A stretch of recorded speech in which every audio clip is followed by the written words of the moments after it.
모로코가 미국을 버렸습니다. 70년 혈맹 모로코가 에이브럼스를 내다버렸습니다. 전 세계가 발칵 뒤집혔습니다. K2 흑표 전차 400대, 천국 미사일 시스템, 총 10조 원 규모의 초대형 계약이 한국으로 넘어간 겁니다. 펜타곤이 경악했습니다. 한국 전차가 에이브럼스를 이겼다고요. 하지만 가장 충격적인 건 따로 있었습니다. 모로코 국왕이 폭탄 발언을 던졌습니다. 한국 무기로 바꿔라. 그 한마디에 중동과 아프리카 방산 지도가 흔들리기 시작했습니다. 믿기지 못한 현실, 도대체 하루아침에 미국이 밀려난 이유가 뭘까요? 그 충격적인 전말을 지금 공개합니다. 구독과 좋아요를 눌러주시고 감동의 대한민국이라고 댓글을 남겨주세요. 저는 소라야 엘만수리 모로코 국방부 조달국에서 23해를 버틴 사람입니다. 저는 실수 없는 선택만이 병사를 살린다고 믿어왔어요. 그날 아침 제 책상 위에 빨간 딱지가 붙은 봉투가 놓여 있었습니다. 긴급 기밀이라는 글자가 눈에 박혔죠. 손이 떨렸어요. 23년 근무하면서 이런 봉투는 딱 3번 봤습니다. 첫 번째는 리비아 국경 분쟁 때, 두 번째는 알제리와의 긴장 고조 때였죠. 그리고 세 번째가 바로 지금이었습니다. 봉투를 뜯는 순간 제 심장이 멎는 줄 알았어요. K2 흑표 전차 400대 도입 검토 보고서. 한국이라는 글자가 제 눈앞에서 춤을 췄습니다. 분노가 아니라 공포가 먼저 왔어요. 내 손으로 질서를 깨면 내가 책임져야 한다는 생각이 머리를 짓눌렀죠. 자존심이 찢어지는 느낌이었습니다. 한국? 우리가 그 이름을 입에 올리던 나라였나? 제 머릿속엔 오직 하나의 공식만 존재했어요. 검증된 최강은 미국, 그 외는 도박. 그게 제가 23년간 지켜온 원칙이었습니다. 전화벨이 울렸어요. 라시드 암란이 장군이었습니다. 목소리가 평소와 달랐죠. 무겁고 낮았어요. 소라야, 지난달 서사하라 훈련에서 무슨 일이 있었는지 자네도 알지? 그 한마디에 제 손끝이 식어갔습니다. 서사하라 훈련. 그건 우리 국방부에서 금지어나 다름없었어요. 그 사건은 곧 병사들이 전차 안에서 겪은 악몽으로 이어질 거라는 걸 저는 직감했습니다. 장군님, 그 건에 대해선 아직 내 사무실로 와. 지금 당장. 전화가 끊겼어요. 저는 그 자리에 얼어붙었습니다. 손에 든 보고서가 돌덩이처럼 무거웠죠. K2라는 글자가 저를 비웃는 것 같았어요. 복도를 걸으면서 제 머릿속은 혼란 그 자체였습니다. 23년간 쌓아온 제 커리어가 눈앞에서 무너지는 느낌이었죠. 미국 전차가 아닌 다른 선택? 그건 제게 배신처럼 느껴졌어요. 강대국 질서에 순응해야 살아남는다는 신념이 제 뼈 속 깊이 박혀 있었으니까요. 장군 집무실 문을 두드렸습니다. 들어오라는 목소리가 들렸죠. 문을 여는 순간 제 인생이 바뀔 거라는 예감이 온몸을 휘감았어요. 라시드 장군은 창밖을 바라보고 서 있었습니다. 등이 굽어 보였어요. 평소의 당당한 모습이 아니었죠. 앉게. 저는 의자에 앉았습니다. 무릎이 떨렸어요. 자네는 서사하라에서 뭐가 일어났는지 정말 모르나? 저는 대답할 수 없었습니다. 알고 있었으니까요. 알고 있으면서도 외면하고 싶었던 진실이었죠. 에이브럼스 전차 세대가 훈련 중 멈춰섰네. 사막 한복판에서 장군의 목소리가 갈라졌어요. 엔진이 과열됐어. 모래가 필터를 막았지. 에어컨이 꺼졌고 구조까지 47분이 걸렸네. 47분. 그 숫자가 제 가슴을 찔렀습니다. 병사 3명이 열사병에 걸렸어. 1명은 중태야. 지금도 병원에 있네. 저는 숨이 막혔어요. 제가 승인한 장비였으니까요. 제가 믿었던 최강의 전차였으니까요. 이게 실전이었으면 어땠겠나. 움직이지 못하는 전차 안에 갇힌 병사들 말일세. 장군이 저를 똑바로 쳐다봤습니다. 그 눈빛에서 저는 제 죄를 읽었어요. 소라야, 자네가 한국에 가서 직접 확인하게. 한국이요? 제 목소리가 떨렸습니다. 그래, 한국. 폴란드가 1000대를 주문했다는 그 K2 말일세. 자네 눈으로 직접 보고 와. 저는 고개를 끄덕였어요. 하지만 제 마음속엔 이미 결론이 나 있었습니다. 한국 무기. 그건 말도 안 되는 선택이라고요. 제가 가서 확인하고 그 사실을 보고서에 적어 올리면 되는 거라고 생각했죠. 그런데 그때 장군이 한마디를 더 던졌습니다. 참고로 왕궁에서도 관심을 갖고 계시네. 폐하께 직접 보고 올라갈 거야. 그 순간 제 등골이 서늘해졌어요. 왕궁 보고. 그건 제 커리어가 걸린 문제였죠. 실수는 곧 목숨과 같다는 걸 저는 너무나 잘 알고 있었습니다. 장군 집무실을 나오면서 저는 복도 벽에 기댔어요. 다리에 힘이 풀렸습니다. 23년간 쌓아온 모든 것이 흔들리는 느낌이었죠. 제 머릿속엔 한 가지 생각만 맴돌았어요. 병사 한 명이 중태에 빠졌다. 제가 선택한 장비 때문에. 제가 믿었던 최강 때문에. 그리고 또 다른 생각이 스쳐 지나갔습니다. 만약 제가 틀렸다면? 만약 제가 23년간 잘못된 신념을 붙잡고 있었다면? 아니야. 그럴 리 없어. 저는 고개를 저었어요. 미국은 최강입니다. 그건 변하지 않는 진실이에요. 한국 같은 나라가 그걸 뒤집을 순 없죠. 하지만 제 가슴 한구석에서 작은 의심이 싹트기 시작했습니다. 아주 작은 하지만 무시할 수 없는 의심이요. 사무실로 돌아와 책상에 앉았어요. 빨간 봉투가 여전히 거기 놓여 있었습니다. K2 흑표.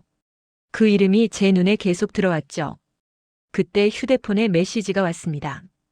발신자를 보는 순간 제 얼굴이 굳었어요. 줄리앙. 제 전 남편이었습니다. 들었어. 한국 전차 검토한다며? 미국과 틀어지면 당신 커리어 끝이야. 손이 떨렸어요. 줄리앙은 지금 미국 방산 로비스트로 일하고 있었죠. 그가 이 소식을 어떻게 알았을까? 아니, 중요한 건 그게 아니었어요. 그의 경고가 제 심장을 조여왔습니다. 분노보다 먼저 수치심이 밀려왔어요. 내가 선택한 길이 나를 인질로 잡았구나. 그 생각이 머리를 때렸습니다. 저는 의자에 깊숙이 몸을 기댔어요. 창밖을 바라봤죠. 라바트의 하늘이 무겁게 내려앉은 것 같았습니다. 23년. 제가 이 자리를 지켜온 시간이에요. 한 번도 실수하지 않으려 애썼죠. 언제나 검증된 것만 선택했어요. 위험을 피하고 안전을 택했습니다. 그런데 지금 제 앞에 놓인 건 뭔가요? 서사하라에서 쓰러진 병사. 47분간 지옥을 경험한 젊은이들. 그게 제가 선택한 안전의 결과였습니다. 책상 서랍을 열었어요. 오래된 사진 한 장이 눈에 들어왔습니다. 아버지의 사진이었죠. 1975년 전쟁 당시 젊은 군인이었던 아버지의 모습. 아버지의 목소리가 귓가에 맴돌았어요. 전쟁터에서는 사람이 죽는 게 아니야. 기계가 사람을 죽이는 거야. 그 말이 지금 다시 제 가슴을 쳤습니다. 병사를 살리는 게 제 일이에요. 그런데 저는 지금 뭘 하고 있는 건가요? 밤이 깊어갔습니다. 사무실 불을 끄지 않았어요. 잠도 오지 않을 것 같았죠. 빨간 봉투를 다시 펼쳤습니다. K2라는 글자를 한참 들여다봤어요. 한국. 제가 평생 무시해온 나라. 제가 한 번도 진지하게 생각해 본 적 없는 선택지. 그런데 왜 폴란드가 천대를 주문했을까요? 왜 라시드 장군이 제게 직접 가보라고 했을까요? 왜 왕궁에서 관심을 갖고 있을까요? 질문들이 꼬리를 물었습니다. 대답은 하나도 없었죠. 저는 노트북을 켰어요. 검색창에 K2 흑표라고 쳤습니다. 화면에 정보들이 쏟아졌어요. 디젤 엔진, 1500마력, 연료 효율, 능동 현수장치. 숫자들이 눈에 들어왔습니다. 하지만 제 마음은 여전히 닫혀 있었어요. 이건 그냥 숫자일 뿐이라고, 실전은 다르다고 제 안의 목소리가 속삭였죠. 시계를 봤습니다. 새벽 2시. 집에 가야 했어요. 하지만 일어설 수가 없었습니다. 이 의자에서 일어나는 순간 제가 결정을 내려야 할 것 같았으니까요. 아직은 아니에요. 아직은 준비가 안 됐습니다. 저는 그렇게 혼자 중얼거렸죠. 하지만 제 마음 깊은 곳에서는 알고 있었어요. 이미 뭔가가 시작됐다는 걸. 제가 원하든 원하지 않든 제 세계가 흔들리기 시작했다는 걸요. 그날 밤 집에 돌아와서도 잠을 이룰 수 없었습니다. 거실 선반에서 낡은 앨범을 꺼냈어요. 먼지가 수북이 쌓여 있었죠. 1975년이라는 숫자가 표지에 적혀 있었습니다. 앨범을 펼치는 제 손이 떨렸어요. 첫 페이지에 아버지의 사진이 있었죠. 24살의 젊은 군인. 눈빛만은 단단했지만 얼굴엔 두려움이 서려 있었어요. 아버지는 그 전쟁에서 돌아온 뒤 달라졌습니다. 말수가 적어졌죠. 밤마다 악몽에 시달렸어요. 제가 어렸을 때 한 번은 새벽에 아버지의 비명소리에 깬 적이 있었습니다. 다음 날 아침 아버지가 제게 말했어요. 그때 저는 12살이었죠. 소라야, 전쟁터에서는 사람이 죽는 게 아니야. 기계가 사람을 죽이는 거야. 아버지의 목소리가 떨렸던 게 기억나요. 우리 전차가 사막 한복판에서 멈춰 섰어. 엔진이 고장났지. 적의 포탄이 쏟아지는데 우린 움직일 수가 없었어. 아버지는 창밖을 바라봤습니다. 동료 셋이 그 안에서 죽었어. 나만 살아남았지. 전차는 고장나면 안 돼. 절대로. 그 말이 제 인생에 각인됐어요. 전차는 고장나면 안 된다. 최강의 장비만이 병사를 살린다. 그게 제 신념의 뿌리가 됐죠. 그래서 저는 미국만 고집했습니다. 최강이면 고장나지 않을 거라 믿었어요. 최강이면 제 아버지처럼 동료를 잃지 않을 거라 생각했죠. 하지만 지금 서사하라에서 무슨 일이 벌어졌나요? 에이브럼스가 멈춰 섰어요. 사막 한복판에서. 마치 아버지가 겪었던 그 악몽처럼요. 아버지 사진을 한참 들여다봤습니다. 24살의 그 청년이 제게 뭐라고 말하는 것 같았어요. 최강은 이름이 아니라 결과라고. 명성이 아니라 현실이라고요. 휴대폰이 또 울렸습니다. 줄리앙이었어요. 이번엔 전화였죠. 받지 않을 수 없었습니다. 소라야, 정신 차려. 미국을 배신하면 넌 끝이야. 아프리카에서 내가 일할 곳은 어디에도 없을 거야. 줄리앙의 목소리엔 위협이 섞여 있었어요. 사생활 폭로. 그것까지 하려고? 제 목소리가 떨렸습니다. 난 내 미래를 걱정해서 하는 말이야. 한국 따위에 내 커리어를 걸지 마.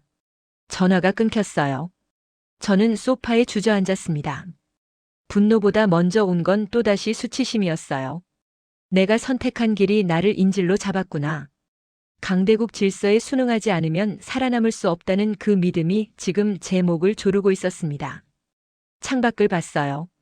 라바트의 밤은 고요했죠. 하지만 제 마음은 폭풍우 같았습니다. 제가 언제부터 이렇게 됐을까요? 언제부터 강자의 눈치를 보게 됐을까요?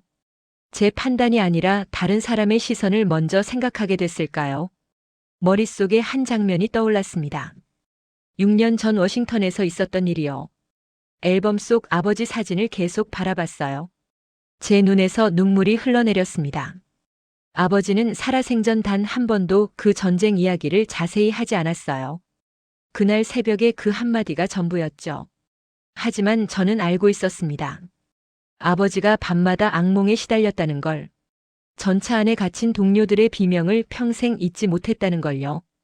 그래서 저는 더욱 집착했어요. 검증된 것만, 최강만, 실수 없는 선택만. 그게 아버지의 악몽을 되풀이하지 않는 길이라 믿었습니다. 그런데 지금 뭔가요? 제가 선택한 최강이 서사하라에서 멈춰 섰어요. 병사들이 47분간 그 안에 갇혔죠. 제가 막으려던 바로 그 악몽이 현실이 된 겁니다. 소파에서 일어나 창가로 갔어요. 라바트의 불빛들이 반짝였죠. 저 불빛 아래 얼마나 많은 사람들이 제 결정을 믿고 있을까요?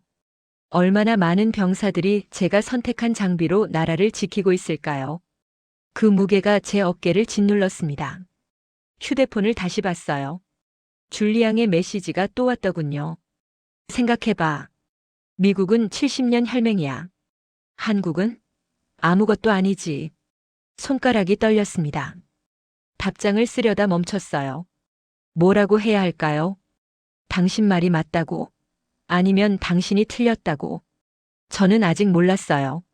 누가 옳은지 뭐가 진실인지요. 다시 앨범으로 돌아왔습니다. 페이지를 넘겼죠. 아버지의 훈장 사진이 나왔어요. 용맹 훈장. 그날 전차에서 혼자 살아남은 대가로 받은 훈장이었습니다. 아버지는 그 훈장을 한 번도 자랑하지 않았어요. 서랍 깊숙이 넣어뒀죠. 제가 한 번은 왜 안 거냐고 물었더니 아버지가 대답했습니다. 이건 내 용맹이 아니야. 동료들의 희생이지. 그 말이 지금 제 가슴에 박혔습니다. 서사하라에서 쓰러진 병사. 그게 제 실수의 희생자예요.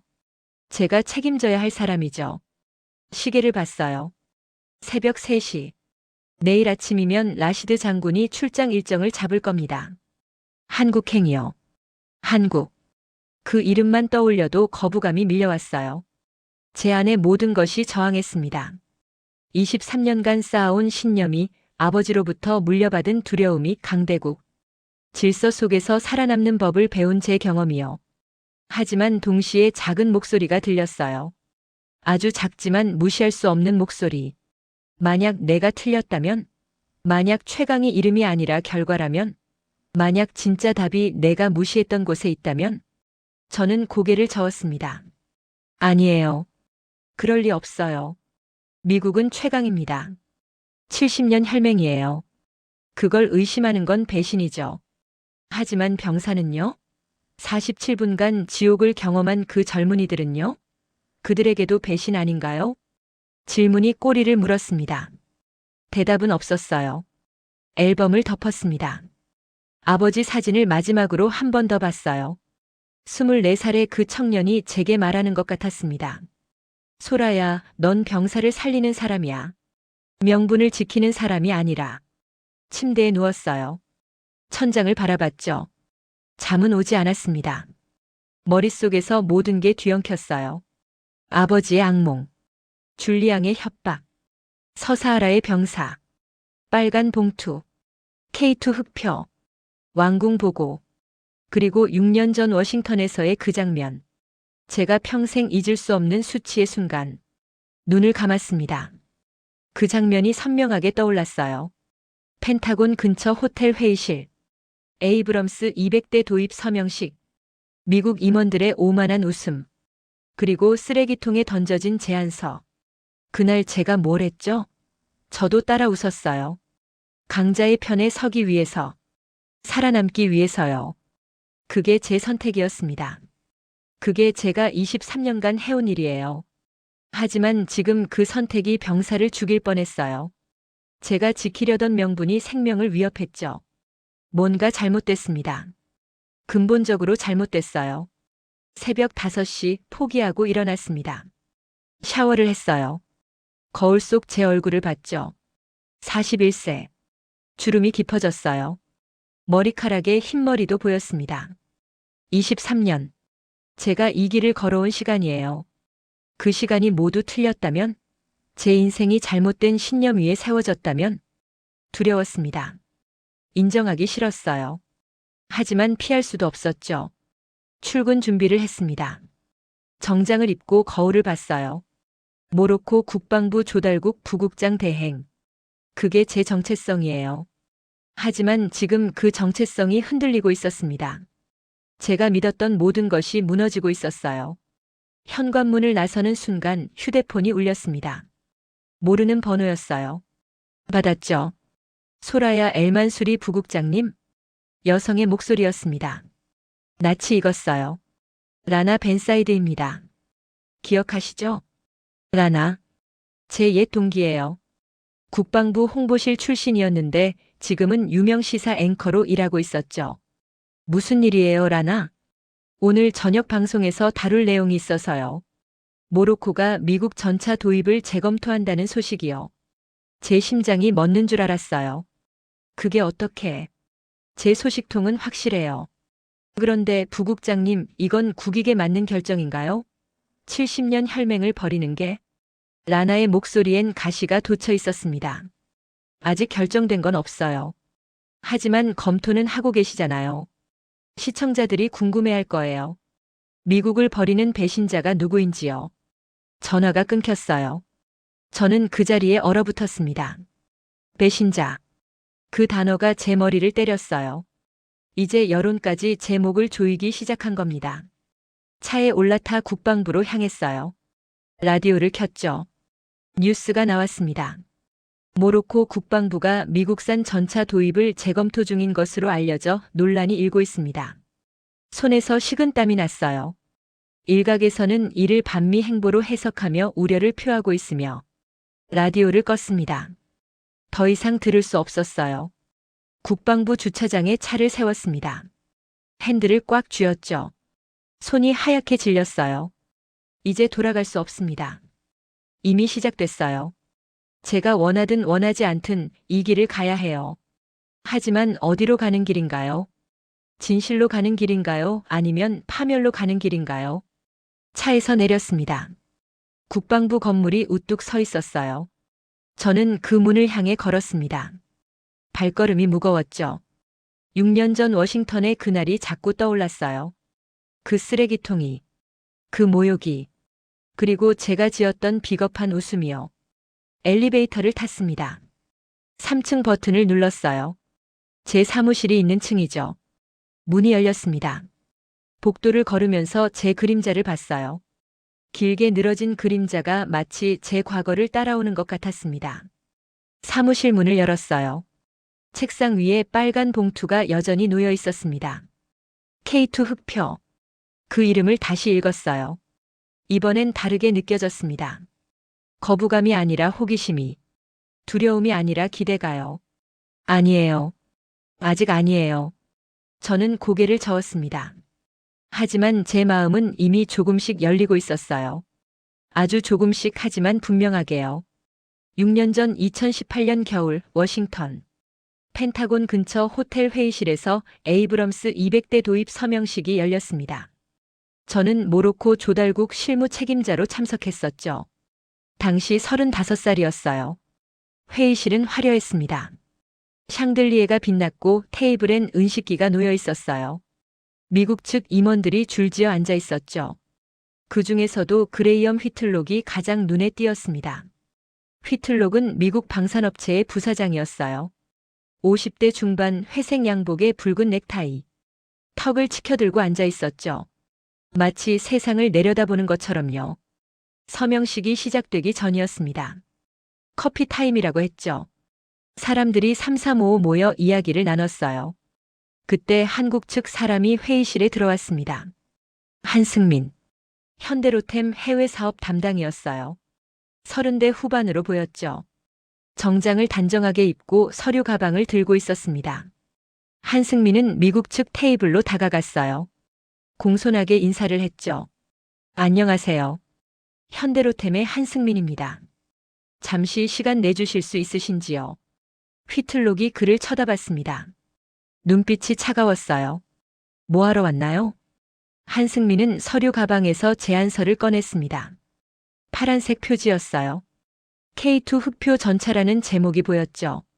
모로코 정부에 제안하고 싶은 사항이 있습니다.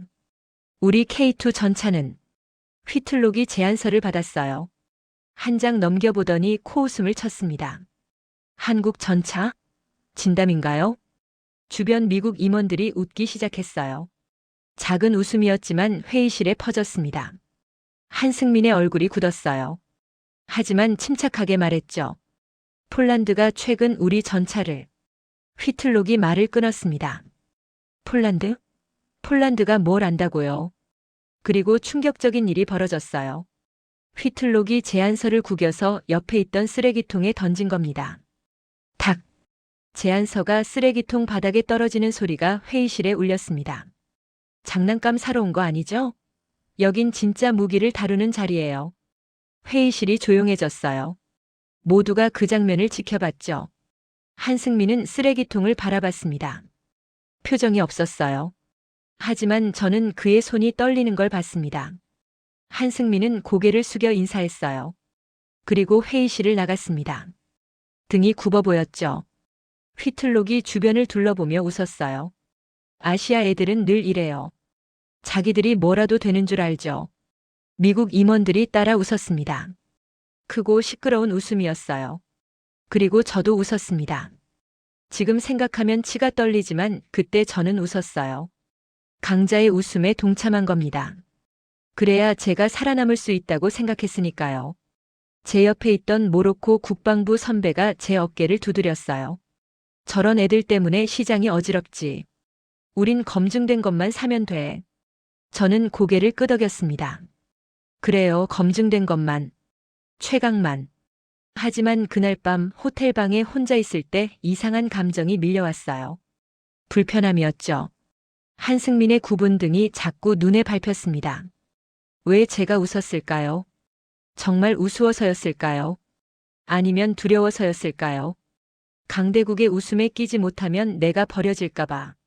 그 웃음에 동참하지 않으면 내가 다음 타깃이 될까봐요.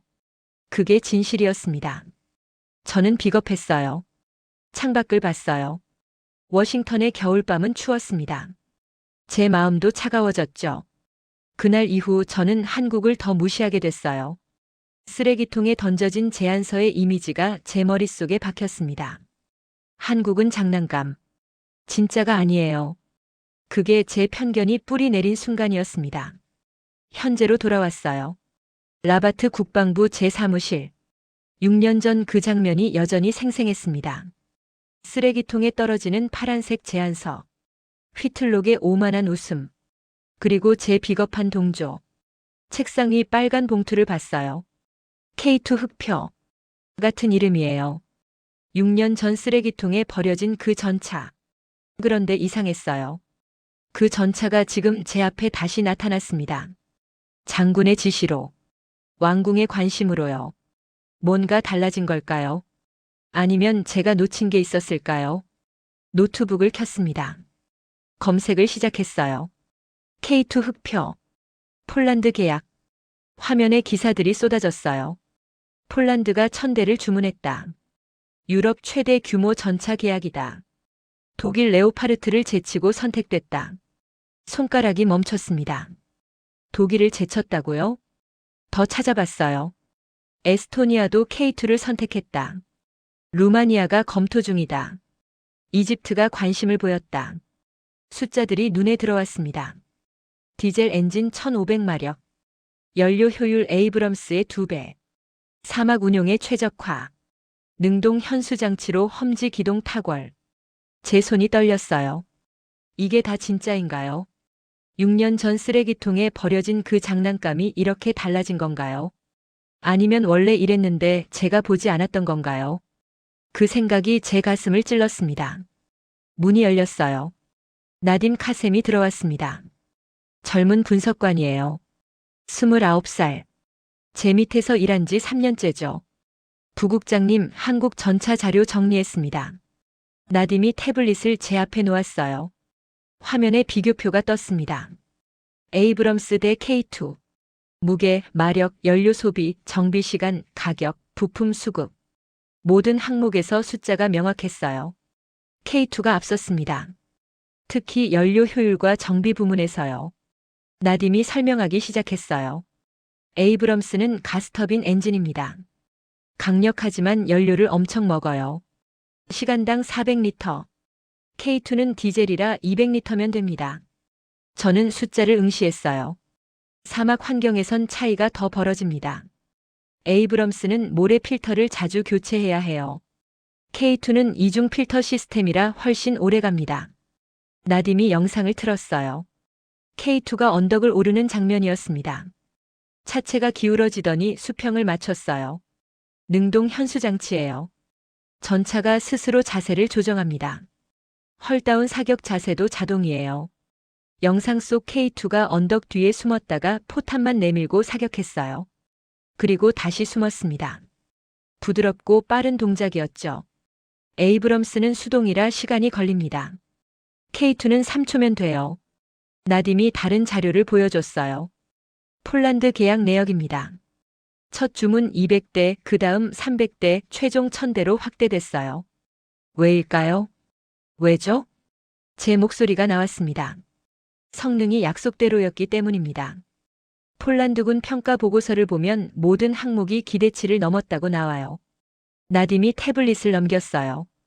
폴란드어 문서였지만 번역본이 첨부돼 있었습니다. 신뢰성, 정비성, 전투 효율 모두 만점. 특히 혹한기 운용에서 독일 레오파르트보다 나았다고 합니다. 제 머릿속이 복잡해졌어요. 이 모든 게 사실이라면 6년 전 제가 본 건 뭐였을까요? 나딤이 마지막 자료를 꺼냈습니다. 가격입니다. 에이브럼스는 대당 $900만. K2는 600만 달러. 그런데 여기서 끝이 아니에요. 뭐가 더 있어요? 유지비입니다. 에이브럼스는 연간 운영비가 구매가의 30%, K2는 15%예요. 20년 운용하면 총 비용이 2배 차이 납니다. 숫자가 제 눈앞에서 춤을 췄어요. 그리고 이게 가장 중요합니다. 나딤이 화면을 확대했어요. 기술 이전이에요. 한국은 생산 라인을 모로코에 세우겠다고 제안했습니다. 부품 국산화율 50% 목표. 정비센터도 라바트에 짓고요. 미국은요? 미국은 완제품만 팝니다. 부품도 미국에서 사와야 해요. 대기시간 평균 3개월. 서사하라 훈련 때가 그랬죠. 제 가슴이 철렁했습니다. K2는 부품을 모로코에서 만들 수 있어요. 대기시간 일주일이면 됩니다. 나딤이 태블릿을 내려놨어요. 부국장님, 숫자는 거짓말을 안 합니다. 저는 대답할 수 없었어요. 자존심이 먼저 무너졌습니다. 내가 모르고 있었다가 아니라 알려고도 안 했다는 생각이 들었으니까요. 23년간 제가 뭘 했나요? 숫자를 본 게 아니라 이름을 봤어요. 성능을 확인한 게 아니라 명성을 믿었죠. 그리고 이상한 감정이 솟았습니다. 분노도 아니고 절망도 아니었어요. 안도감이었습니다. 답이 있을지도 모른다. 서사하라의 악몽을 끝낼 방법이 있을지도 모른다. 그 생각이 제 마음 한구석을 파고들었어요. 나딤이 조심스럽게 물었습니다. 부국장님, 정말 한국에 가시는 거예요? 저는 고개를 들어 나딤을 봤어요. 젊은 분석관의 눈빛이 진지했습니다. 나딤, 6년 전 워싱턴에서 한국 사람이 왔었어요. 네. 현대로템 담당자. K2 제안서를 가지고 왔죠. 미국 임원이 그걸 쓰레기통에 던져버렸어요. 나딤의 눈이 커졌습니다. 그때 나도 웃었어요. 따라 웃었죠. 한국은 장난감이라고 생각하면서요. 나딤은 아무 말도 하지 않았어요. 근데 지금 그 장난감이 폴란드에서 1000대 팔렸어요. 독일을 이겼고 모든 숫자가 에이브럼스를 앞질렀죠. 제 목소리가 떨렸습니다. 내가 뭘 놓쳤을까요, 나딤? 아니, 뭘 보지 않으려 했을까요? 나딤이 조심스럽게 대답했어요. 편견은 눈을 가립니다, 부국장님. 그 말이 제 심장을 쳤어요. 그래요, 이번엔 내 눈으로 확인하겠어요. 저는 일어났습니다. 결심이 섰어요.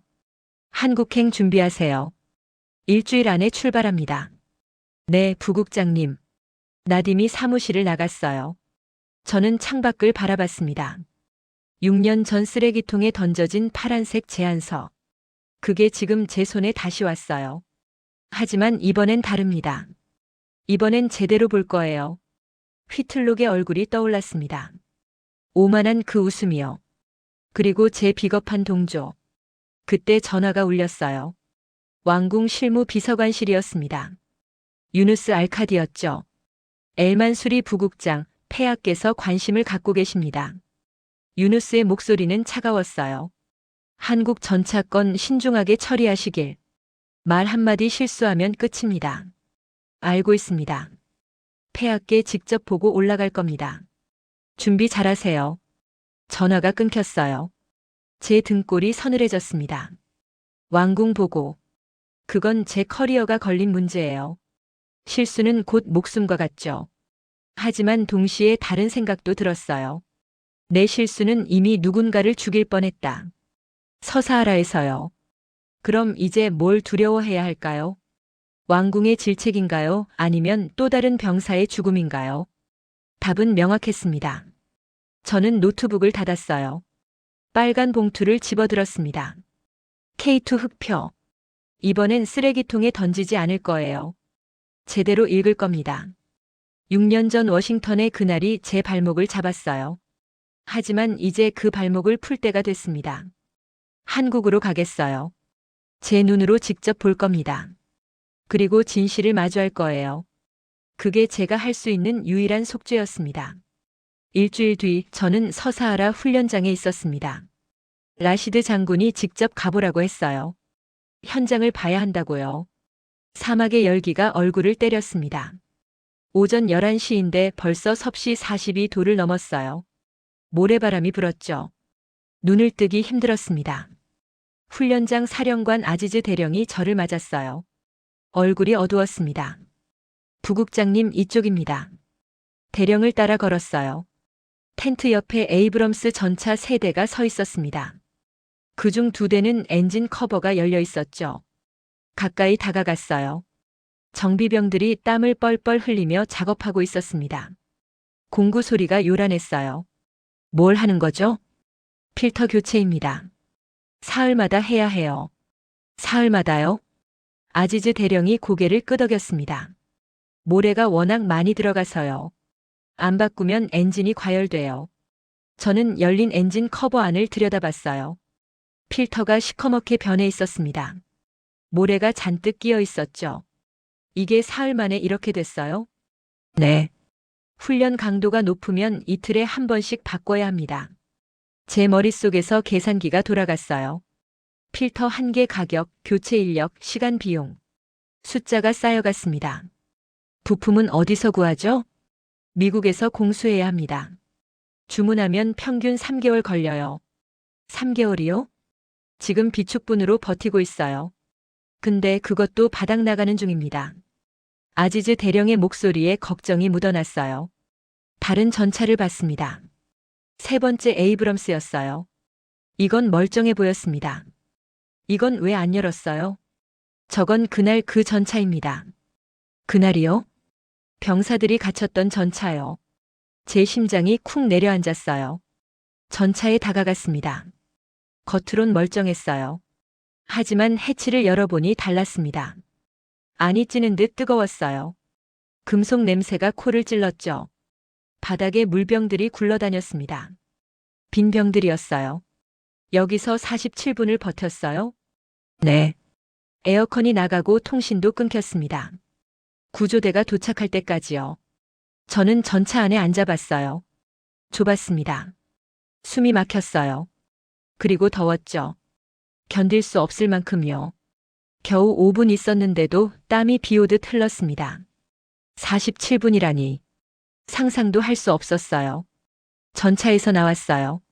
숨을 크게 들이마셨습니다. 하지만 사막의 뜨거운 공기만 폐를 태웠죠. 병사들은 지금 어떻습니까? 아지즈 대령의 얼굴이 더욱 어두워졌어요. 2명은 회복했습니다. 1명은 아직 병원이에요. 열사병 후유증으로 신장 기능이 손상됐습니다. 제 다리에 힘이 풀렸어요. 신장 손상. 평생 가는 상처예요. 실전이었다면 어땠겠습니까, 대령? 아지즈가 저를 똑바로 봤습니다. 전차가 움직이지 못하면 그건 관이나 다름없습니다, 부국장님. 그 말이 제 가슴에 박혔어요. 아버지의 말과 똑같았습니다. 훈련은 계속되고 있나요? 멈췄습니다. 병사들 사기가 바닥이에요. 전차에 타기를 두려워합니다. 제 손이 떨렸어요. 제가 선택한 최강이 병사들을 겁에 질리게 만들었어요. 텐트로 돌아왔습니다. 그늘이었지만 시원하지 않았어요. 선풍기가 뜨거운 바람만 내뿜었죠. 물을 마셨습니다. 목이 타는 것 같았어요. 하지만 물론 마음의 갈증은 채워지지 않았습니다. 아지즈 대령이 파일을 건넸어요. 고장 기록부입니다. 지난 6개월치예요. 파일을 열었습니다. 숫자들이 눈에 들어왔어요. 엔진 과열 42건, 필터 막힘 63건, 에어컨 고장 18건, 통신 두절 24건, 현수장치 이상 31건. 숫자가 쌓여갔습니다. 1장, 2장, 3장. 끝이 없었어요. 고장률이 24%네요. 네. 4대 중 1대는 항상 정비 중입니다. 제 손에서 파일이 떨어질 뻔했어요. 이게 최강인가요? 4대 중 1대가 늘 고장난 전차가? 부국장님. 아지즈 대령이 조심스럽게 불렀어요. 병사들이 묻습니다. 우리를 지킬 무기가 우리를 위협하면 어떡하냐고요. 저는 대답할 수 없었어요. 할 말이 없었습니다. 밖으로 나왔습니다. 사막의 지평선을 바라봤어요. 끝이 보이지 않았죠. 제 믿음도 그랬어요. 끝없이 펼쳐진 사막 같았습니다. 하지만 지금 그 사막 한가운데서 길을 잃은 느낌이었어요. 고장은 기계가 아니라 내 판단이 고장난 느낌이었습니다. 나는 숫자와 명성에 투자했지 병사의 생존에 투자하지 않았어요. 휴대폰이 울렸어요. 라바트에서 걸려온 전화였습니다. 받았죠. 부국장님 큰일입니다. 나딤의 목소리가 다급했어요. 라나 벤사이드가 방송에서 프레임을 깔았어요. 뭐라고요? 저녁 뉴스에서 모로코가 미국을 버리는 결정을 검토 중이라고 보도했습니다. 배신 프레임이에요. 제 등골이 서늘해졌어요. 정확히 뭐라고 했죠? 70년 혈맹을 저버리는 위험한 도박. 그렇게 표현했습니다. 손에 식은땀이 났어요. 여론이 들끓고 있어요. 소셜미디어에서 난리예요. 전화를 끊었습니다. 하늘을 올려다봤어요. 구름 한 점 없이 파랬습니다. 이제 여론까지 제 목을 조입니다. 라나는 제 옛 동기예요. 같이 일했던 사람이죠. 그런데 지금 저를 배신자로 몰고 있어요. 왜일까요? 미국을 의심하는 게 배신인가요? 병사를 살리려는 게 도박인가요? 아지즈 대령이 다가왔습니다. 부국장님 괜찮으십니까? 저는 고개를 저었어요. 괜찮지 않았습니다. 대령, 전쟁터에서 가장 중요한 게 뭡니까? 아지즈가 잠시 생각하더니 대답했어요. 병사가 살아 돌아오는 겁니다. 그 말이 제 마음을 쳤어요. 그렇죠. 명성도 아니고 동맹도 아니에요. 병사가 살아야 합니다. 아지즈가 고개를 끄덕였어요. 그런데 지금 우리 전차는 병사를 지키지 못해요. 오히려 위협하죠. 저는 훈련장을 다시 둘러봤습니다. 에이브럼스들이 줄지어 서 있었어요. 위풍당당해 보였죠. 하지만 속은 달랐습니다. 고장률 24%, 필터 사흘마다 교체, 부품 3개월 대기, 병사 1명 신장 손상. 이게 현실이에요. 제가 외면하고 싶었던 진실이죠. 텐트로 돌아왔습니다. 의자에 앉아 머리를 감쌌어요. 두통이 왔습니다. 23년간 제가 뭘 했나요? 카탈로그를 본 게 아니라 브랜드를 봤어요. 성능을 확인한 게 아니라 이름을 믿었죠. 그리고 그 대가를 병사들이 치르고 있었습니다. 죄책감이 밀려왔어요. 파도처럼 거세게요. 숨이 막혔습니다. 하지만 동시에 다른 감정도 올라왔어요. 분노였습니다. 분노의 대상은 한국이 아니었어요. 미국도 아니었죠. 바로 제가 믿어온 신하였습니다. 최강이라는 이름, 70년 혈맹이라는 명분, 검증됐다는 환상. 그게 다 거짓이었어요. 아니, 거짓은 아니지만 전부가 아니었죠. 저는 전부인 줄 알았는데 일부에 불과했습니다. 휴대폰을 꺼냈어요. 라나의 방송 영상을 찾아봤습니다. 유튜브에 올라와 있었어요. 라나가 화면에 나왔어요. 단정한 정장의 진지한 표정이었습니다. 모로코 국방부가 미국산 전차 도입을 재검토하고 있습니다. 70년 혈맹을 저버리는 이 위험한 도박이 과연 국익에 부합할까요? 라나의 목소리가 날카로웠어요. 일각에서는 이를 반미 행보로 해석하며 우려를 표하고 있습니다. 댓글이 달려 있었어요. 수백 개였죠. 배신자를 찾아내라. 미국을 버리면 우리도 버려진다. 누가 이런 결정을 내리는 건가? 손이 떨렸습니다. 댓글을 더 읽을 수가 없었어요. 영상을 껐습니다. 화면이 검게 변했죠. 그 검은 화면에 제 얼굴이 비쳤어요. 지친 얼굴이었습니다.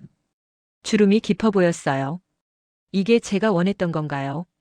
여론의 화살을 맞으면서 진실을 찾는 게? 하지만 선택의 여지가 없었어요. 이미 시작됐으니까요. 아지즈 대령이 다시 들어왔습니다. 부국장님, 장군님께서 전화하라고 하십니다. 휴대폰을 들었어요. 라시드 장군에게 전화를 걸었죠. 장군님. 소라야, 방송 봤네. 라시드 장군의 목소리가 무거웠어요. 죄송합니다. 사과할 일 아니야. 자네가 잘못한 게 없어. 하지만 소라야, 자네는 병사를 살리려는 거야. 그게 잘못인가? 저는 대답할 수 없었어요. 한국에 가게. 빨리. 이번 주 안에 출발하도록. 네, 장군님. 그리고 소라야. 네. 진실을 보고 오게. 다른 사람 눈치 보지 말고. 전화가 끊겼어요. 저는 휴대폰을 내려놨습니다. 진실을 보라. 다른 사람 눈치 보지 말고. 그게 가능할까요? 23년간 눈치만 보고 살았는데요. 창밖을 봤어요. 해가 기울고 있었습니다. 사막의 노을이 붉게 타올랐죠. 아름다웠어요. 하지만 슬펐습니다. 뭔가 끝나가는 느낌이었어요. 제 믿음이 끝나가고 있었습니다. 23년간 붙잡았던 신념이 무너지고 있었어요. 두려웠어요. 무너진 자리에 뭐가 올지 몰랐으니까요. 하지만 동시에 기대도 됐습니다. 새로운 게 올 거라는 예감이요. 텐트를 나왔어요. 에이브럼스 옆을 지나쳤습니다. 거대한 철덩어리였어요. 위압적이었죠. 하지만 이제 다르게 보였습니다. 강함이 아니라 약함이, 위험이 아니라 한계가 보였어요. 손으로 차체를 만져봤습니다. 뜨거웠어요. 사막의 열을 고스란히 품고 있었죠. 이 안에서 병사들이 47분을 버텼어요. 지옥 같은 시간이었을 겁니다. 미안해요. 작게 중얼거렸습니다. 전차에게가 아니라 그 안에 갇혔던 병사들에게요. 다시는 이런 일 없게 하겠어요. 다짐이었습니다. 제 자신에게 한 약속이었죠. 차에 올라탔어요. 라바트로 돌아가야 했습니다. 한국행 준비를 해야 했으니까요. 사막을 빠져나오면서 뒤를 돌아봤어요. 훈련장이 점점 작아졌습니다. 에이브럼스들도 멀어져 갔죠. 그것들이 제 과거 같았어요. 점점 멀어지는 과거요. 앞을 봤습니다. 도로가 지평선까지 뻗어 있었어요. 끝이 보이지 않았죠. 하지만 두렵지 않았습니다. 이번엔 제대로 갈 거니까요. 제 눈으로 직접 보고 제 머리로 판단할 거니까요. 라바트가 가까워졌습니다. 도시의 불빛이 보였어요. 휴대폰에 메시지가 왔습니다. 나딤이었어요. 한국행 티켓 예약했습니다. 3일 후 출발입니다. 고마워요, 나딤. 답장을 보냈어요. 또 메시지가 왔습니다. 이번엔 줄리앙이었어요. 마지막 경고야. 한국 가면 넌 끝이야. 손가락이 멈췄습니다. 답장을 써야 할까요? 아니요. 필요 없었어요. 메시지를 지웠습니다. 줄리앙의 협박도 함께요. 집에 도착했어요. 샤워를 하고 거울을 봤습니다. 40일 새 여자가 거기 있었어요. 지쳤지만 포기하지 않은 얼굴이었죠. 23년을 버텼어요. 앞으로도 버틸 겁니다. 하지만 이번엔 다르게요. 진실을 위해 버티는 거예요. 명분이 아니라요. 침대에 누웠습니다.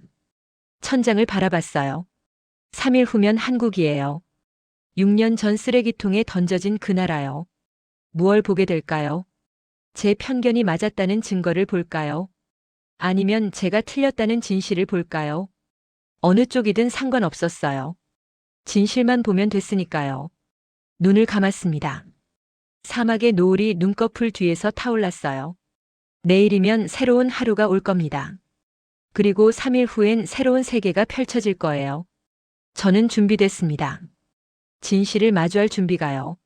3일이 후딱 지나갔어요. 준비할 게 많았습니다. 보고서, 일정표, 질문 목록. 하지만 가장 어려웠던 건 마음의 준비였어요. 출발 전날 밤 라시드 장군이 저를 불렀습니다. 집무실에 갔죠. 장군은 서류를 보고 있었어요. 고개를 들어 저를 봤습니다. 앉게, 소라야. 의자에 앉았어요. 긴장됐습니다. 한국에 가서 뭘 볼 생각인가? 모든 걸 보려고 합니다. 공장, 시험장, 실전 데이터. 장군이 고개를 끄덕였어요. 좋아. 그런데 한 가지만 더 보게. 뭡니까? 사람을 보게. 기계가 아니라. 저는 장군을 쳐다봤어요. 전차는 결국 사람이 만들고 사람이 타는 거야. 그 사람들이 어떤지 보게. 명심하겠습니다. 장군이 서랍에서 뭔가를 꺼냈어요. 사진이었습니다. 이리 와서 보게. 다가가 사진을 봤어요. 젊은 병사의 얼굴이었습니다. 22쯤 돼 보였죠. 누굽니까? 서사하라에서 쓰러진 병사야. 이름은 유세프. 신장이 손상된 애지.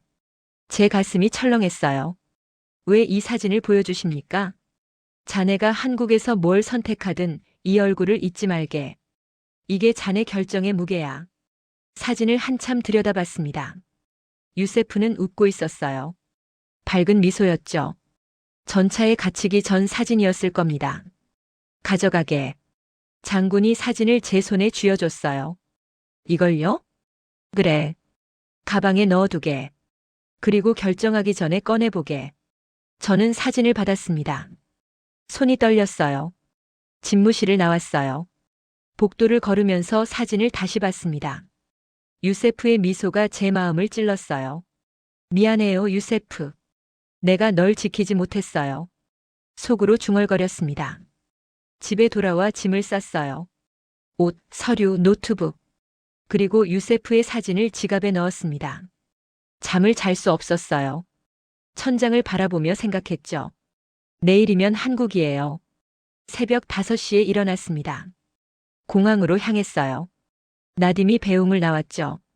부국장님 조심히 다녀오세요. 고마워요, 나딤. 진실을 찾으실 겁니다. 나딤의 눈빛이 진지했어요. 비행기에 올랐습니다. 좌석에 앉아 창밖을 봤어요. 라바트가 점점 작아졌죠. 13시간 비행이었어요. 긴 시간이었습니다.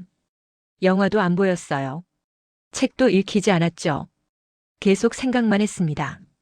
한국에서 뭘 보게 될까? 제 편견을 깰 무언가를 발견할까? 아니면 제 믿음이 옳았다는 걸 확인하게 될까? 어느 쪽이든 두려웠어요. 인천공항에 도착했습니다. 입국 심사를 마치고 나왔어요.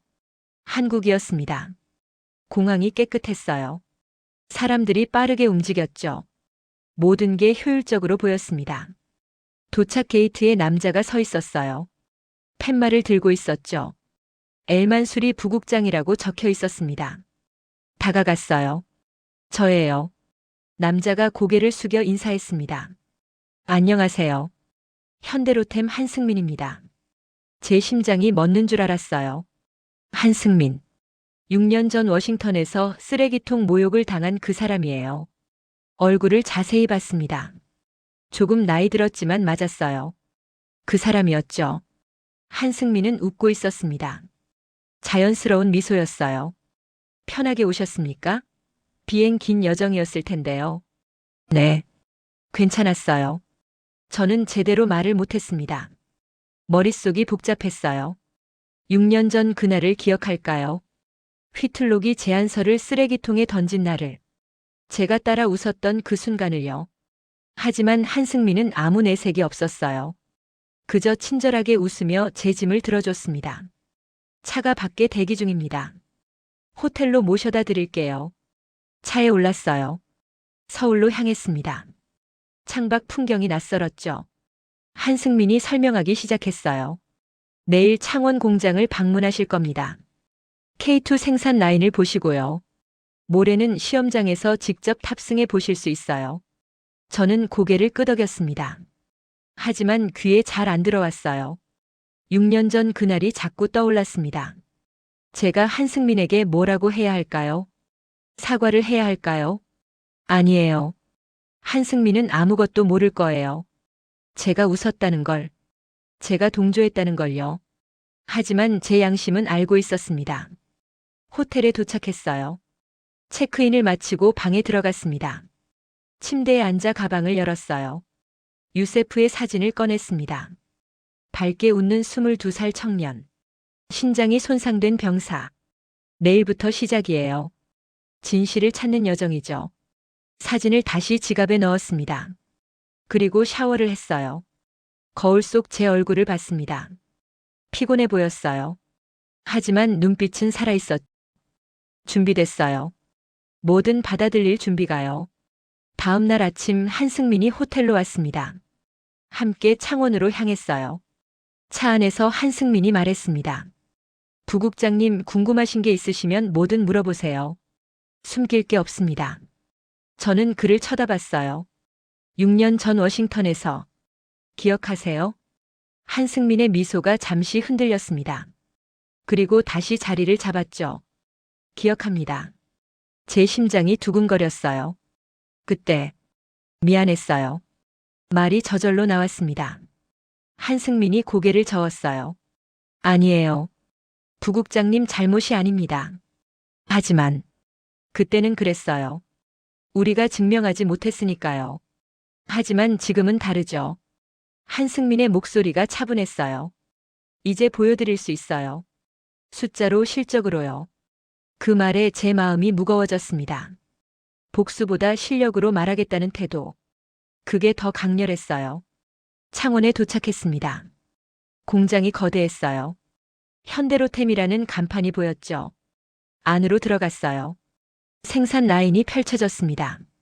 전차들이 조립되고 있었어요. 로봇팔이 용접을 했죠. 불꽃이 튀었습니다. 한승민이 설명했어요. 이게 K2 생산 라인입니다. 연간 100대 생산 가능하죠. 멈춰 서서 봤습니다. 체계적이었어요. 모든 게 정확하게 움직였습니다. 저기 보이는 게 파워팩입니다. 엔진과 변속기가 하나로 묶여 있어요. 파워팩을 가까이서 봤어요. 컴팩트했습니다. 이게 국산인가요? 네. 100% 국산입니다. 그래서 정비가 빨라요. 정비요? 파워팩 교체가 30분이면 됩니다. 에이브럼스는 사흘 걸리죠. 제 귀가 번쩍 뜨였어요. 30분이요? 네. 현장에서 바로 가능합니다. 숫자가 제 머릿속에서 계산됐어요. 30분 대 사흘. 72시간 대 30분. 어마어마한 차이였습니다. 다음 구역으로 이동했어요. 포탑 조립 라인이었습니다. 이게 K2 흑표의 포탑입니다. 559경 활강포를 장착하죠. 자동 장전 장치가 보였어요. 기계가 포탄을 집어넣고 있었습니다. 분당 15발 사격 가능합니다. 수동 장전보다 3배 빨라요. 숫자가 계속 쌓였습니다. 현수장치 구역에 왔어요. 복잡한 기계가 보였습니다. 이게 능동 현수장치입니다. 전차가 스스로 자세를 바꿔요. 어떻게요? 유압으로 각 바퀴의 높이를 조절합니다. 언덕에서도 차체를 수평으로 유지하죠. 영상을 보여줬어요. K2가 언덕을 오르는데 차체가 기울지 않았습니다. 놀라웠어요. 헐다운 자세도 3초면 됩니다. 3초요? 네. 버튼 하나로요. 제 머릿속에서 서사하라가 떠올랐어요. 에이브럼스는 수동이라 시간이 오래 걸렸죠. 마지막으로 품질 검사실에 갔습니다. 모든 전차는 100항목 검사를 거칩니다. 하나라도 불합격이면 재작업이에요. 엄격하네요. 품질이 생명입니다. 폴란드가 1000대를 주문한 이유죠. 폴란드 얘기가 나오니 궁금해졌어요. 폴란드는 만족했나요? 한승민이 고개를 끄덕였어요. 첫 배치 후 추가 주문이 들어왔어요. 성능이 약속을 지켰으니까요. 약속을 지킨다. 그 말이 제 귀에 박혔습니다. 공장 투어가 끝났어요. 회의실로 갔습니다. 테이블에 자료가 준비돼 있었어요. 두꺼운 파일이었죠. 이게 K2의 모든 데이터입니다. 숨김없이 드릴게요. 파일을 열었습니다. 숫자들이 빼곡했어요. 고장률 3%, 연료 효율 시간당 200리터, 정비주기 1000시간, 부품 수급 일주일. 에이브럼스와 비교했어요. 모든 항목에서 K2가 앞섰습니다. 가격도요? K2는 600만 달러, 에이브럼스는 900만 달러예요. 그런데 진짜 차이는 유지비입니다. 유지비요? 20년 운용 시 총 비용이 절반입니다. 제 손에서 펜이 떨어질 뻔했어요. 절반이요? 네. 연료비, 정비비, 부품비 모두 계산하면요. 계산기를 두드렸어요. 400대면 얼마나 절약될까? 수십억 달러였습니다. 그리고 이게 가장 중요합니다. 한승민이 다른 문서를 꺼냈어요. 기술 이전입니다. 모로코에 생산 라인을 세워드릴 수 있어요. 생산 라인을요? 네. 부품 국산화율 50% 목표입니다. 정비센터도 라바트에 짓고요. 제 심장이 빨라졌어요. 그럼 부품을 3개월 기다릴 필요가 없네요. 네. 일주일이면 됩니다. 모로코에서 직접 만드니까요. 숫자들이 제 머릿속에서 폭발했어요. 절반 가격, 3% 고장률, 일주일 부품 수급. 이게 다 진짜인가요? 한승민이 제 눈을 똑바로 봤습니다. 내일 직접 타보시면 알 겁니다. 숫자가 아니라 느낌으로요. 그날 저녁 호텔방에서 자료를 정리했어요. 머리가 복잡했습니다. 모든 숫자가 K2를 가리켰어요. 모든 데이터가 에이브럼스의 한계를 보여줬죠. 하지만 아직 확신이 서지 않았습니다. 숫자는 조작될 수 있으니까요. 내일 직접 타봐야 해요. 제 몸으로 느껴야 합니다. 지갑에서 유세프 사진을 꺼냈어요. 밝게 웃는 청년을 봤습니다. 내일 답을 찾을게요, 유세프. 약속해요. 사진을 다시 넣었습니다. 그리고 잠을 청했어요. 내일이면 알 겁니다. 진실이 뭔지요. 다음 날 아침 일찍 일어났어요. 오늘은 시험장에 가는 날입니다. K2를 직접 타보는 날이죠. 한승민이 호텔로 왔습니다. 함께 경기도 시험장으로 향했어요. 차 안에서 한승민이 말했습니다. 오늘은 특별한 분을 만나실 겁니다. 누군가요? 우리 회사 수석 분석관이에요. 김태준 박사님. K2 개발을 총괄하신 분이죠. 시험장에 도착했어요. 넓은 평지가 펼쳐졌습니다. K2 한 대가 서 있었어요. 남자가 다가왔습니다. 50대 중반으로 보였죠. 안경을 쓰고 작업복을 입고 있었어요. 안녕하세요. 김태준입니다. 악수를 했어요. 손이 단단했습니다. K2에 대해 궁금하신 게 많으실 텐데요. 뭐든 물어보세요. 김 박사는 직선적이었어요. 군더더기가 없었죠. 먼저 실내를 보시죠. K2에 다가갔습니다. 6년 전 워싱턴에서 쓰레기통에 던져진 그 전차.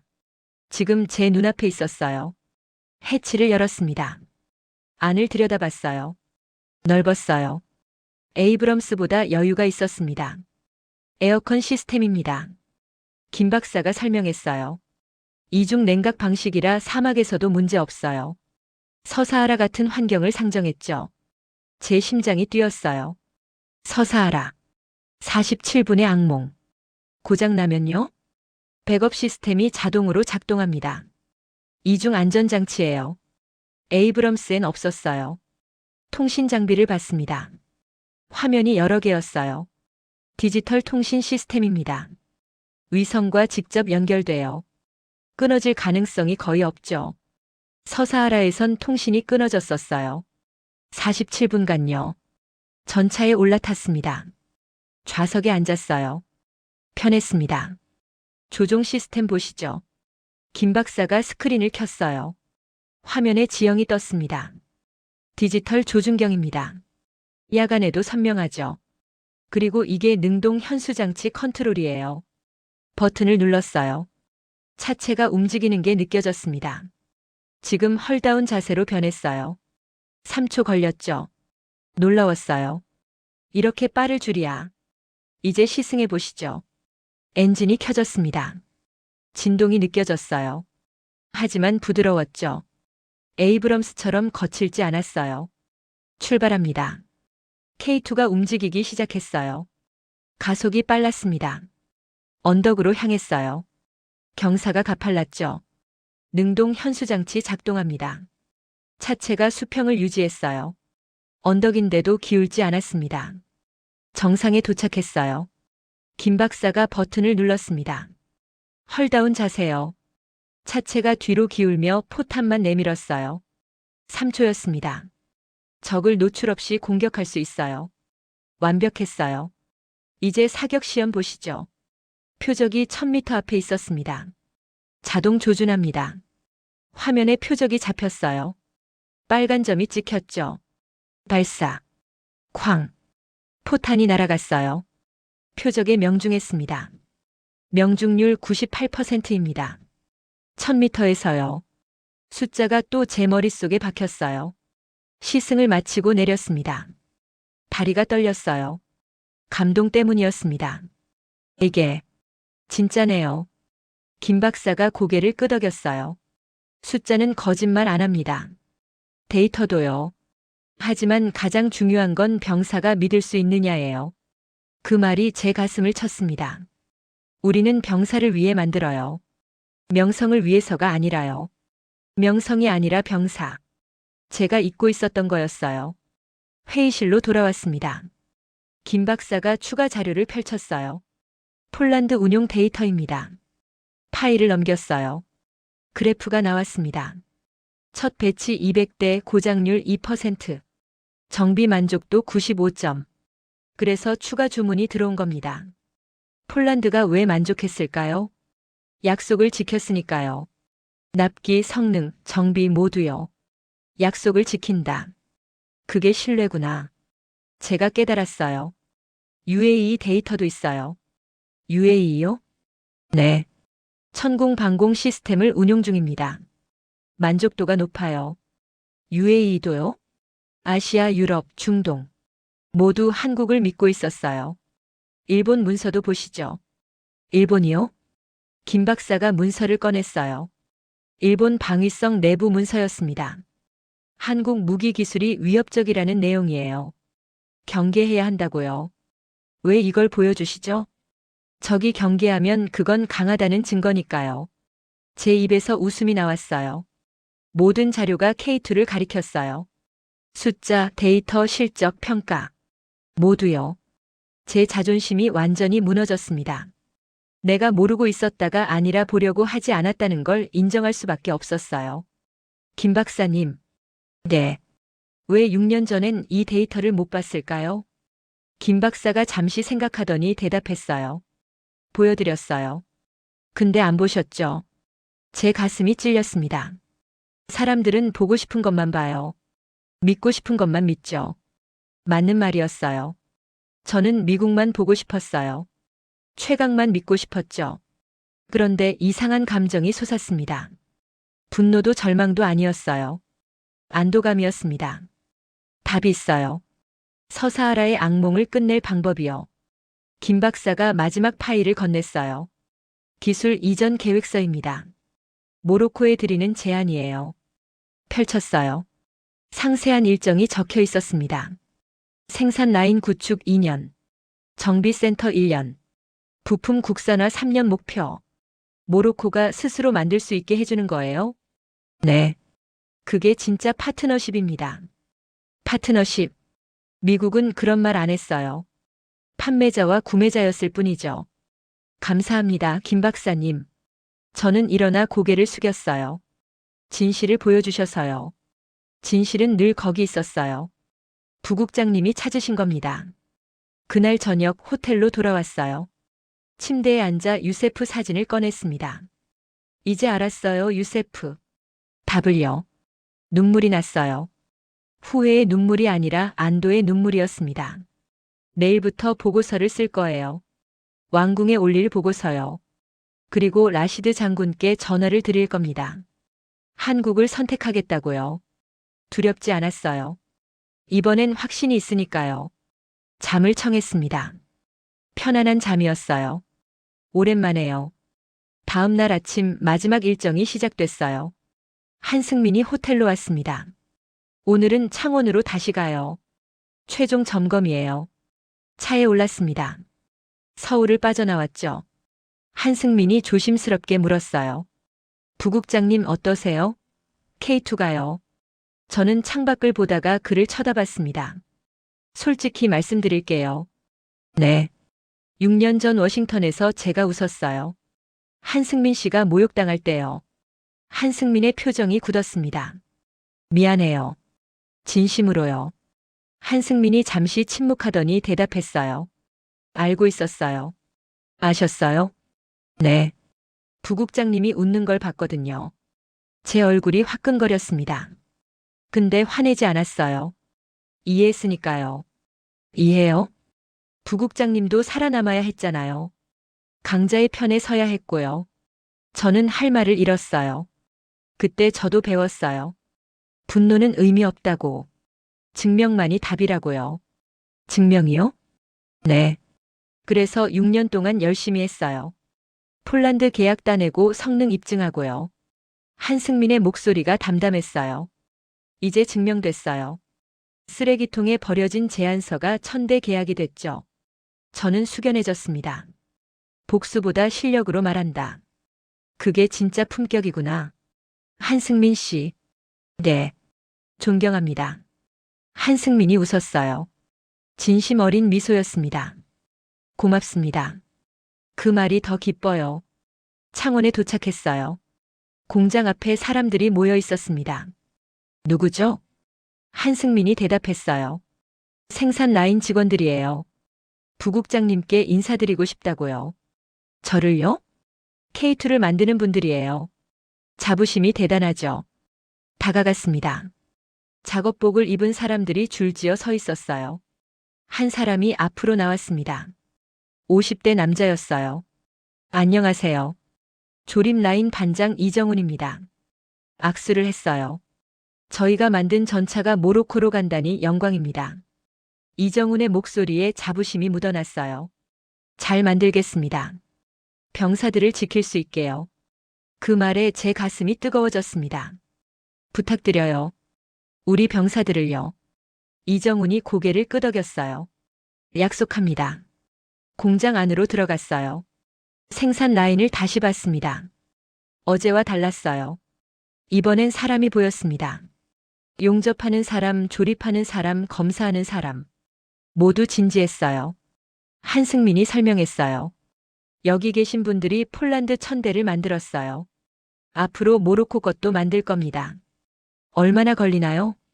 400대면 4년입니다. 하지만 모로코 라인이 서면 2년으로 줄어요. 모로코 라인이요? 네. 기술 이전하면 모로코에서도 만들 수 있어요. 제 머릿속에 그림이 그려졌습니다. 모로코 병사들이 모로코에서 만든 전차를 타는 모습이요.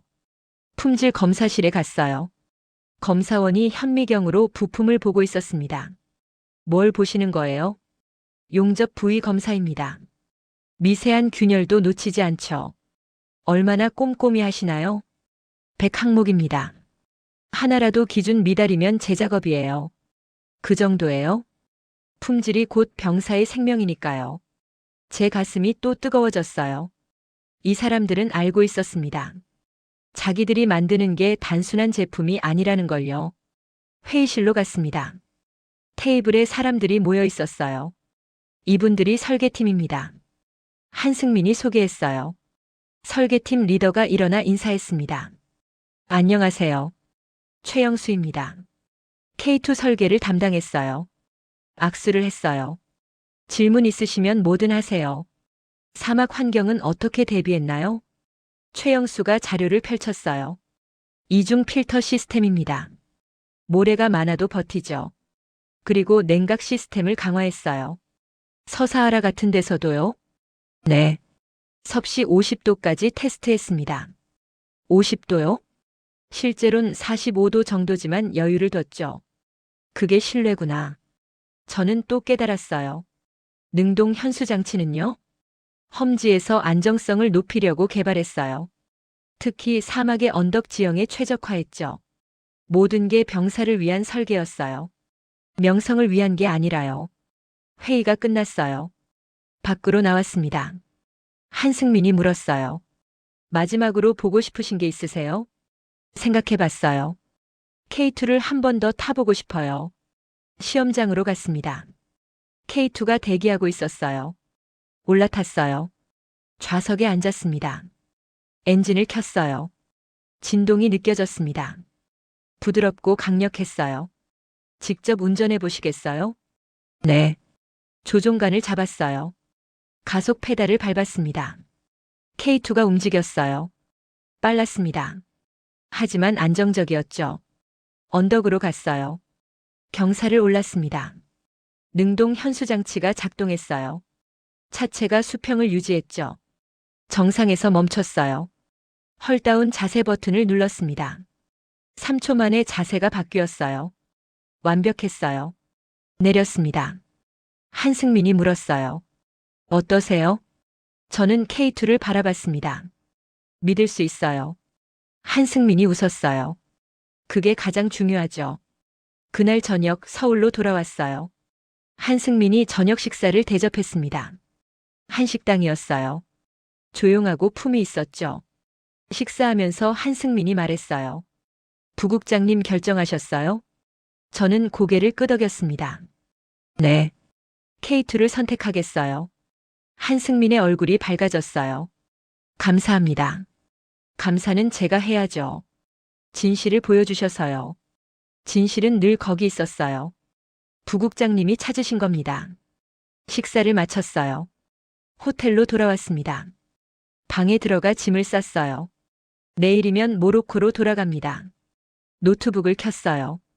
보고서를 쓰기 시작했습니다. 제목 K2 흑표 전차 도입 건의. 서론부터 썼어요. 손이 빨랐습니다. 확신이 있으니까요. 본론 성능 비교, 가격 분석, 유지비, 기술 이전. 모든 숫자를 넣었어요. 모든 데이터를 담았죠. 결론 K2 흑표 400대 도입을 건의함. 마지막 문장을 쓸 때 손이 떨렸어요. 이 결정이 병사의 생명을 지킬 것이라 확신함. 저장했습니다. 보고서가 완성됐어요. 유세프 사진을 꺼냈습니다. 지킬게요, 유세프. 약속해요. 사진을 가슴에 안았어요. 이제 왕궁 보고만 남았습니다. 제 커리어가 걸린 순간이죠. 하지만 두렵지 않았어요. 진실을 알고 있으니까요. 잠을 청했습니다. 내일이면 모로코예요. 모로코로 돌아왔어요. 라바트 공항에 내렸을 때 나딤이 마중 나왔습니다. 부국장님 어떠셨어요? 나딤의 눈이 반짝였어요. 답을 찾았어요. 차에 올랐습니다. 국방부로 향했죠. 라시드 장군님이 기다리십니다. 그리고요? 왕궁 보고 일정이 잡혔어요. 모레입니다. 제 심장이 빨라졌어요. 모레. 이틀 후면 국왕 앞에 서는 거예요. 준비됐어요. 나딤이 고개를 끄덕였습니다. 부국장님 보고서 읽어봤어요. 완벽해요. 국방부에 도착했어요. 장군 집무실로 갔습니다. 라시드 장군이 저를 맞았어요. 어서 와, 소라야. 앉게. 의자에 앉았습니다. 한국은 어땠나? 제가 틀렸습니다, 장군님. 장군이 눈썹을 올렸어요. 23년간 제가 보던 게 전부가 아니었어요. 자세히 말해보게. 저는 한국에서 본 모든 걸 설명했어요. 공장, 시험장, 숫자, 사람들. 장군이 고개를 끄덕였습니다. 좋아. 그럼 왕궁 보고 준비하게. 폐하를 설득해야 해. 준비됐습니다. 그런데 소라야. 네. 유누스 알카디가 압박할 거야. 조심하게. 알고 있습니다. 집무실을 나왔어요. 사무실로 돌아와 보고서를 다듬었습니다. 그때 전화가 왔어요. 폴란드에서였습니다. 여보세요? 엘만수리 부국장님? 마레크 지엘린스키입니다. 폴란드 국방부 차관이에요. 차관님? 한국 측에서 연락받았어요. K2에 대해 증언해달라고요. 제 심장이 뛰었어요. 네, 부탁드립니다. 마레크의 목소리가 단호했어요. K2는 약속을 지켰어요. 성능, 납기, 정비 모두요. 구체적으로 어떤 점이 좋았나요? 독일 레오파르트를 선택하려 했어요. 하지만 독일이 납기를 못 맞춘다고 했죠. 한국은 가능하다고 했어요. 그래서요. 한국이 약속을 지켰어요. 일정대로 납품했죠. 문제 있으면 즉시 해결했고요. 신뢰가 쌓인 거네요. 네. 그래서 추가로 800대 더 주문했어요. 총 1000대죠. 감사합니다, 차관님. 전화를 끊었어요. 폴란드의 증언. 강력했습니다. 또 전화가 왔어요. UAE였어요. 엘만수리 부국장님, 파이살 알루아임입니다. UAE 공군 대령이에요. 대령님, 천공 방공 시스템에 대해 말씀드리죠. 들어주세요. 우리가 선택한 이유는 성능만이 아니에요. 정비가 쉬워요. 부품 수급도 빨라요. 만족하시나요? 기대를 저버리지 않았어요. 실전. 말씀드릴 순 없지만 만족합니다. 실전이라는 단어에 귀가 번쩍 뜨였어요. 감사합니다, 대령님. 전화를 끊었어요. UAE 증언까지. 이제 완벽했습니다. 나딤이 자료를 가져왔어요. 일본 방위성 문서 번역본입니다. 읽어봤어요. 한국 무기 기술이 위협적이라는 내용이었습니다. 적이 경계하면 그게 증거죠. 나딤이 고개를 끄덕였어요. 이제 준비 끝났습니다. 왕궁 보고 당일 옷을 단정히 입었어요. 거울을 봤습니다. 오늘이 운명의 날이에요. 차에 올랐습니다. 왕궁으로 향했죠. 왕궁은 웅장했어요. 경비가 삼엄했습니다. 신분 확인을 마치고 들어갔어요. 복도가 길었죠. 유누스 알카디가 기다리고 있었습니다. 엘만수리 부국장. 유누스의 목소리가 차가웠어요. 폐하를 뵙기 전에 한마디 하지. 말 한마디 실수하면 끝이야. 알고 있습니다. 미국을 버리는 결정이야. 신중해야 해. 병사를 살리는 결정입니다. 유누스의 눈이 날카로워졌어요. 그게 자네 책임이야. 실수하면 자네가 짊어져야 해. 짊어지겠습니다. 보고실 문이 열렸어요. 들어갔습니다. 국왕이 앉아 계셨어요. 위험이 느껴졌습니다. 앉으시오. 의자에 앉았어요. 손이 떨렸습니다. K2 전차권에 대해 보고하시오. 저는 심호흡을 했어요. 폐하, 솔직히 말씀드리겠습니다. 시작했어요. 저는 23년간 틀렸습니다. 국왕의 눈빛이 변했어요. 미국이 최강이라고 믿었어요. 하지만 서사하라에서 병사가 쓰러졌습니다. 국왕이 몸을 앞으로 기울였어요. 고장률 24%, 부품 대기 3개월, 병사 1명 신장 손상. 이게 현실입니다. 숫자를 나열했어요. K2는 고장률 3%, 부품 일주일, 가격 절반입니다. 국왕이 고개를 끄덕였어요. 폴란드가 1000대 주문했습니다. UAE가 1000궁을 운용합니다. 모두 만족하고 있습니다. 폴란드와 UAE 증언을 전달했어요. 그리고 이게 가장 중요합니다. 기술 이전 계획서를 펼쳤어요. 모로코가 스스로 만들 수 있게 해줍니다. 파트너십입니다.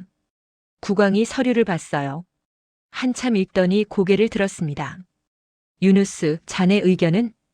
유누스가 신중하게 말했어요. 위험합니다, 폐하. 미국과의 관계가. 국왕이 손을 들어 말을 막았어요. 병사는 어떻게 되나? 유누스가 말문이 막혔어요. 국왕이 저를 쳐다봤습니다. 부국장, 자네 확신하나? 네, 폐하. 근거는? 제 눈으로 봤습니다. 타봤습니다. 믿을 수 있습니다. 국왕이 고개를 끄덕였어요. 좋아. 일어나셨습니다. 한국 무기로 바꿔라. 그 한마디가 떨어졌어요. 제 심장이 멎는 줄 알았습니다. 유누스가 놀란 표정이었어요. 폐하, 다시 한번 생각하시면. 결정했네. 병사를 살려야지. 국왕이 저를 봤어요. 부국장 수고했네. 감사합니다, 폐하. 보고실을 나왔어요. 다리가 후들거렸습니다. 해냈어요. 국왕의 재가를 받았어요. 사무실로 돌아왔습니다. 나딤이 환호했어요. 성공하셨어요. 아직 끝이 아니에요. 그때 전화가 왔어요. 미국 번호였습니다. 받았어요. 엘만수리 부국장. 그레이엄 휘틀록이었어요. 6년 전 그 미국 임원이요. 저예요. 무슨 짓을 한 거죠? 70년 혈맹을 배신하다니. 휘틀록의 목소리가 분노로 떨렸어요. 배신이 아닙니다. 선택이죠. 선택? 당신들은 아무것도 몰라. 숫자는 압니다. 뭐라고요? 고장률 24%, 부품 3개월, 유지비 2배. 이게 현실입니다. 휘틀록이 말문이 막혔어요. 그리고 6년 전 기억하시나요? 뭘? 제안서를 쓰레기통에 버리셨죠. 휘틀록이 침묵했어요. 그 제안서가 이제 400대 계약이 됐어요. 10조 원입니다. 당신들은 파트너십을 원합니다. 판매자가 아니라요. 전화를 끊었어요. 손이 떨렸습니다. 하지만 통쾌했어요. 나딤이 박수를 쳤어요. 멋지십니다. 웃음이 나왔어요. 그날 저녁 아버지 묘소에 갔어요. 꽃을 놓고 무릎을 꿇었습니다. 아버지, 해냈어요. 바람이 불었어요. 이제 우리 병사들은 사막에서 멈추지 않을 겁니다. 눈물이 났어요. 진짜 힘은 크기가 아니라 포기하지 않는 신뢰였어요. 유세프 사진을 꺼냈습니다. 지킬게요, 유세프. 약속 지킬게요. 하늘을 올려다봤어요. 별이 반짝였습니다. 한국에서 배웠어요. 진실은 늘 거기 있었다는 걸요. 일어났어요. 묘소를 나섰습니다. 차에 올라타 라바트를 바라봤어요. 이제 시작이에요. K2 400대가 올 거예요. 모로코 라인이 설 거예요. 그리고 다른 나라들도 물어올 겁니다. 모로코가 한국을 선택했다고요. 모로코 다음은 어디일까요? 알제리? 튀니지? 이집트? 중동과 아프리카 방산 지도가 바뀔 겁니다. 휴대폰이 울렸어요. 한승민이었습니다. 부국장님 들었어요. 축하드려요. 감사해요, 한승민 씨. 이제 진짜 파트너네요. 네, 파트너예요. 전화를 끊고 창밖을 봤어요. 라바트의 불빛이 반짝였습니다. 미래가 밝아 보였어요. 23년 만에 저는 진실을 찾았습니다. 그리고 그 진실이 병사를 살릴 거예요. 감동특별시의 이야기는 여러분의 구독과 좋아요, 작은 관심으로 이루어집니다. 감동시민들의 이야기는 내일도 찾아오겠습니다. 감사합니다.